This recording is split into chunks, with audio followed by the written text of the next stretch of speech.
कक्षा 10 की गणित में हम लोग पिछले दिन देख रहे थे संरेख पर आधारित कुछ प्रश्नों को।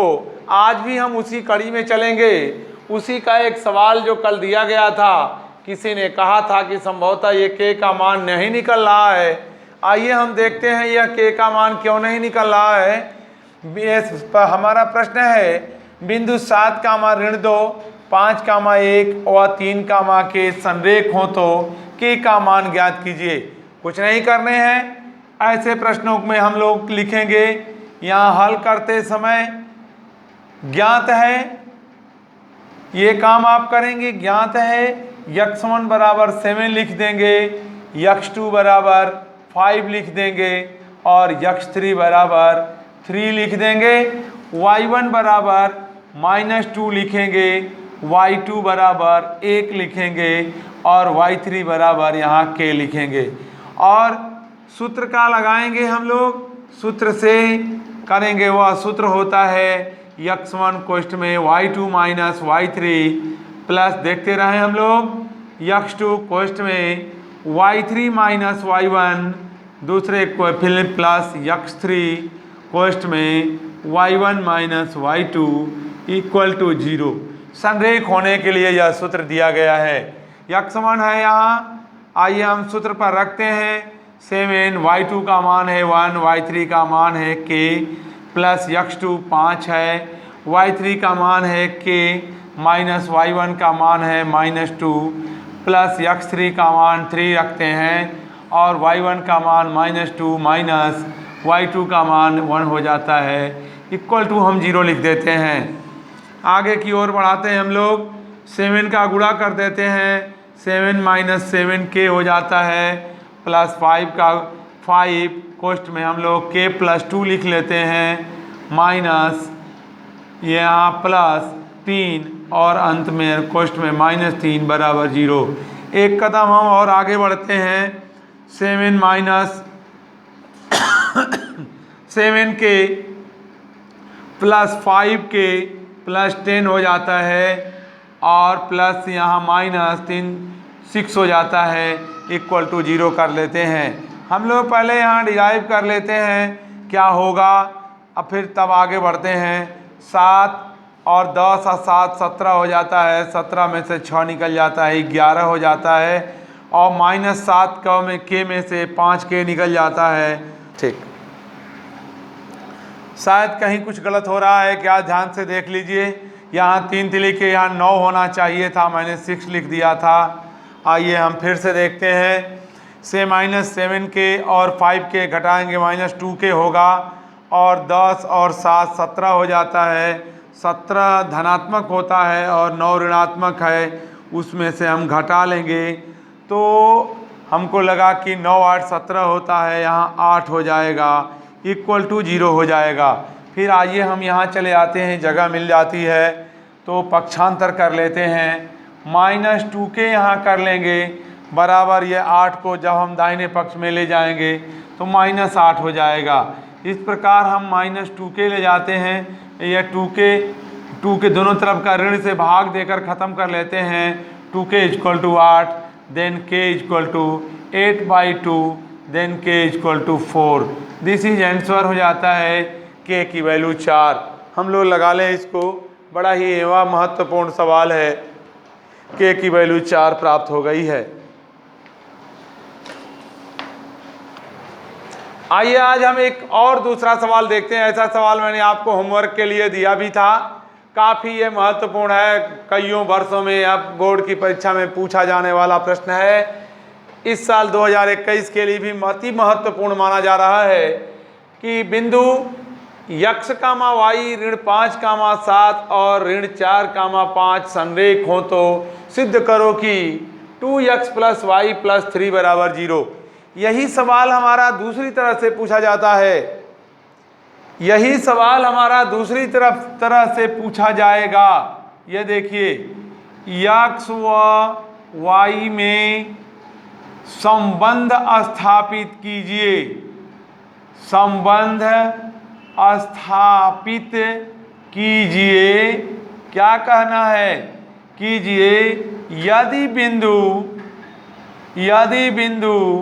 यक्स कामा वाई कामा ऋण 5 कामा 7 और ऋण 4 कामा 5 संरेखाएं। प्यारे बच्चों, संरेखाएं, ये दोनों ही सवाल अपने में विशेष महत्व रखने वाले हैं। या तो यह सवाल इस रूप में पूछा जाएगा या तो फिर यही सवाल इस रूप में स्वयं अपने इस रूप में पूछा जाएगा। दोनों तरह से पूछा जाने वाला प्रश्न हम एक ही तरह से हल करेंगे। वो हल करने का हमारा जो तरीका है वो पुराना तरीका, जैसा कि जो मैं कल से बताते चला आ रहा हूँ। ऐसे प्रश्नों को हल करने के लिए हम लोग पहले लिखेंगे प्रश्नानुसार। प्रश्न के अनुसार हमको x1 की वैल्यू मालूम करनी है, x हो जाएगा। y1 की वैल्यू मालूम करनी है तो यहाँ y1 की वैल्यू के y हो जाएगा। और x2 की वैल्यू मालूम करनी है तो देखिए यहाँ ऋण 5 हो गया और y2 की वैल्यू है 7 और x3 की वैल्यू है ऋण 4 और y3 की वैल्यू है 5।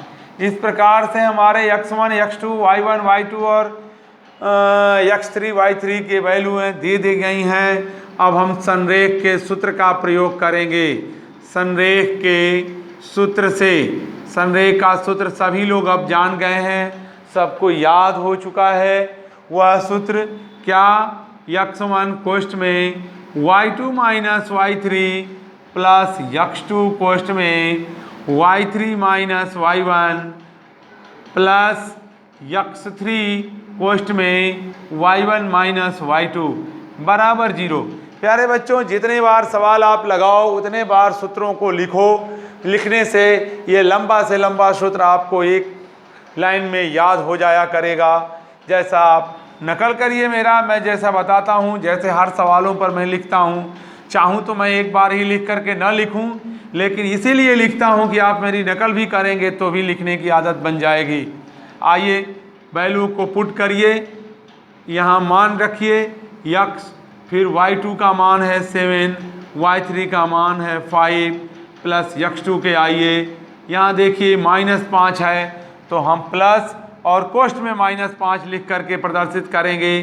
क्या हो जाएगा, y3 का मान 5 है और y1 का मान y है प्लस x3 की वैल्यू यहाँ देखिए फिर -4 आ गया और फिर हम लोग y1 की वैल्यू को y और -y2 की वैल्यू को 7 लिख करके प्रदर्शित करेंगे। हम केवल इसे माइनस प्लस का ध्यान देते रहें, आगे बढ़ते रहें, कहीं कोई कैलकुलेशन नहीं करने हैं, कहीं कोई नया काम नहीं करना है, सिर्फ आगे बढ़ना है और प्लस माइनस का ध्यान देना है। आइए हम फिर आगे बढ़ते हैं। एक बार इन्हें इकट्ठा कर लें अगर होने लायक है तो, 7 में से 5 गया 2 कर लेंगे। यहाँ देखिए प्लस है, माइनस माइनस कर देगा, 5 माइनस y कर देगा, फिर यहाँ -4 कर लेंगे, फिर यहाँ y -7 कर लेंगे। अब हम इसको मल्टीप्लाई कर दें, गुणा कर दें अंदर की ओर।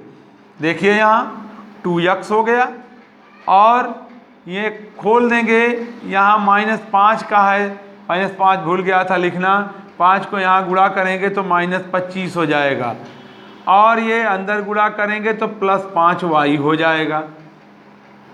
फिर आगे जाइए तो -4 का y में गुणा करेंगे -4y हो जाएगा और +28 हो जाएगा और बराबर 0 हो जाएगा। आप इसमें जातिगत पदों को इकट्ठा कर लीजिए। देखिए 2x बेचारा अकेले है, 2x हमको लाना भी यही चीज़ है, ये भी ध्यान देना है, यही लाना है। अब आप देखो 5y प्लस है, 4y माइनस है, इन दोनों को अगर आप डिराइव करते हो, हल करते हो तो क्या मिल जाएगा, +y मिल जाएगा। यहाँ देखो 28 धन है और 25 ऋण है, 28 में से 25 घट जाएगा, +3 आ जाएगा। बिना कोई टेंशन के, बिना कोई गड़गुड़ा भाग किए, कहीं से कोई बदलाव भी नहीं किया हमने और हमको 2x + y + 3 बराबर 0 प्राप्त हो गया।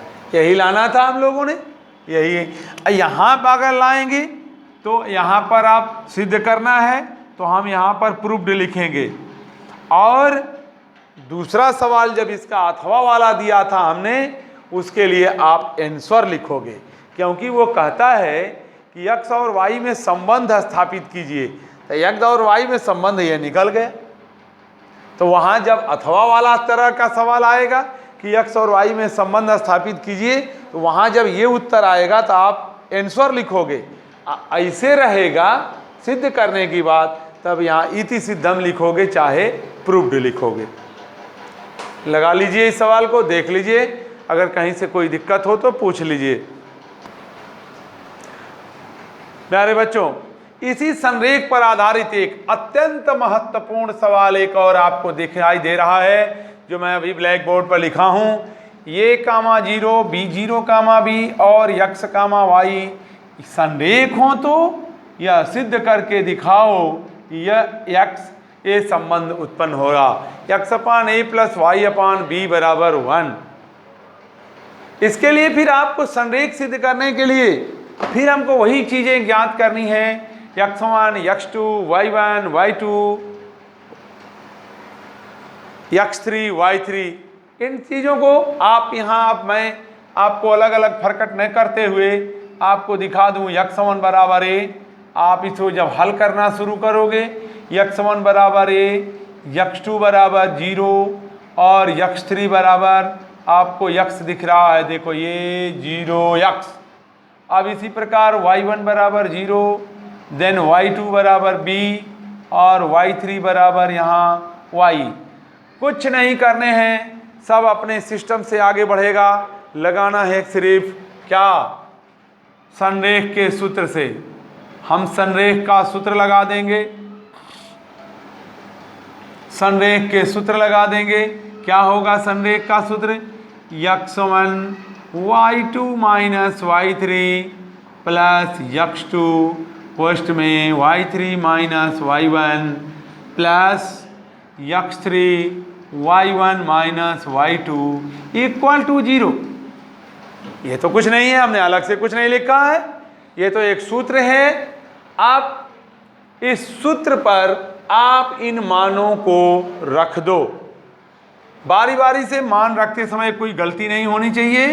x1 की वैल्यू a, y2 देखो यहाँ b माइनस b3 y3 है y प्लस x2 यहाँ से ले लो 0, y3 हो गया y और y1 हो गया 0 प्लस x3 ले लो यहाँ से x और y1 हो गया 0 और y2 हो गया b अब बराबर 0। फिट करो, लाना हमको ये चीज़ है, ये ध्यान रहे हमेशा, एक निगाह हमारी यहाँ जरूर पड़ी रहे कि हमको क्या लाना है। आगे चलते हैं हम लोग। देखिए अंदर गुणा कर दीजिए, a का b में करेंगे a b हो जाएगा माइनस ए वाई हो जाएगा। देख रहे हो, ये पूरा सिस्टम 0 हो जाएगा, क्योंकि 0 से मल्टीप्लाई करना है, अंदर सब 0 हो जाएगा। छोड़ दीजिए उसको, 0 का लिख दीजिए। प्लस यहाँ आ जाइए, यक्स का 0 में करेंगे तो 0 हो ही जाएगा, और यक्स में करेंगे तो ये माइनस बी एक्स हो जाएगा और बराबर 0 हो जाएगा। हमने कुछ नहीं किया, इस ब्रैकेट्स को तोड़ दिया और इस रूप में बदल दिया। बचा क्या, वो हमको रख के निकाल लीजिए। ए बी बचा माइनस ए वाई बचा माइनस बी एक्स बचा और बराबर 0 हुआ। ठीक, अब आप ये चीज़ तो आई नहीं, अब कैसे आएगी, बड़ी समस्या है। कुछ नहीं समस्या है, आगे बढ़िए। ए बी को जब का त्यों छोड़ दीजिए, बराबर इन दोनों ऋणात्मक पदों को दाहिनी तरफ ढकेल दीजिए, तो उधर जाकर ये बी एक्स धनात्मक नहीं, ए वाई ही ये लीजिए, ए वाई धनात्मक हो जाएगा और बी एक्स भी धनात्मक हो जाएगा, बराबर काम खत्म हो जाएगा। अब ये पद एक बन गया, एक ये पद बन गया इस प्रकार से। अब आप इनको ये कहिए कि भैया आप बदल जाओ इस रूप में, एक जुगाड़ बनाओ, एक व्यवस्था बनाओ। और यहाँ देखो, मैं यहाँ से कूदकर यहाँ आ रहा हूँ, दोनों पक्षों में ए बी से भाग दे दीजिए, क्योंकि हमको राइट साइड में एक लाना है। इसको हम लोग ऐसे भी तो लिख सकते हैं ना, ए वाई प्लस बी एक्स अब बराबर ए बी। ऐसे भी तो लिख सकते हैं। अब इसके दोनों पक्षों में आप एक भाग दे दीजिए। ए बी से भाग देने पर क्या हो गया? ए वाई बटा A B plus B X बटा ए बी बराबर ए बी बटा ए बी। क्या हुआ? ए से ए कट गया, बी से बी कट गया, ए बी से ए बी कट गया। बचा क्या? वाई बटा बी प्लस यक्स बटा ए बराबर 1। इनको आप क्रमबद्ध कर लीजिए इस तरह से, यक्स बटा ए प्लस वाई बटा बी बराबर 1। यही हमको प्रूव्ड करना था। निकाल दिया गया।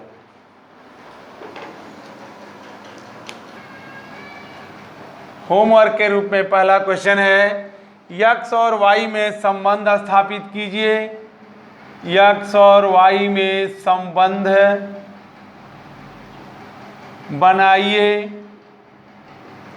बनाइए यदि बिंदु यक्स कामा वाई 1,2 और 7,0 संरेख हैं। पहला सवाल होगा हमारा। दूसरा सवाल होगा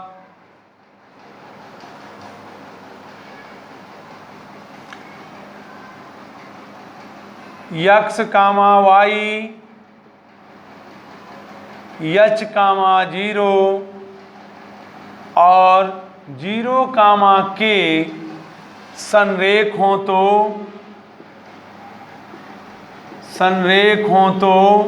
सिद्ध करो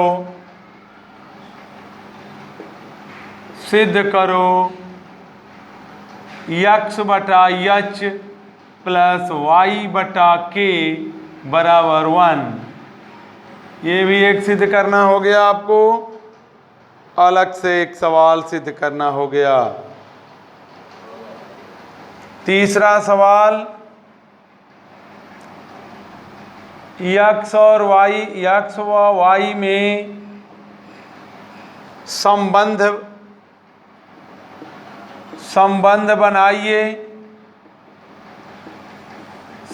बनाइए बिंदु ये 3 हों, बिंदु आपके हों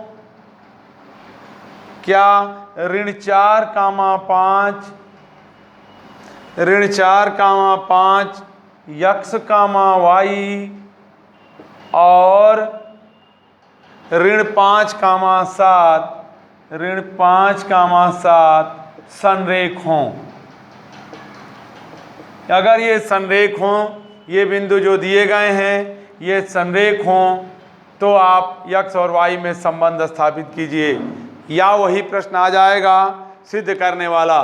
3 सवाल है, आप तीनों सवाल लगा लेंगे। इसके बाद हम लोग क्षेत्रफल में कुछ महत्वपूर्ण सवाल छूटे हुए हैं अगले दिन, जिसको हम देखेंगे। एक त्रिभुज के अंदर एक त्रिभुज के मध्य बिंदुओं पर आधार से एक दूसरा त्रिभुज बनाना और दोनों त्रिभुजों के क्षेत्रफलों में अनुपात ज्ञात करना सबसे महत्वपूर्ण सवाल और लॉन्ग क्वेश्चन के रूप में पूछा जाने वाला यह सवाल है, जिसको हम लोग अगले दिन अध्ययन करेंगे। धन्यवाद।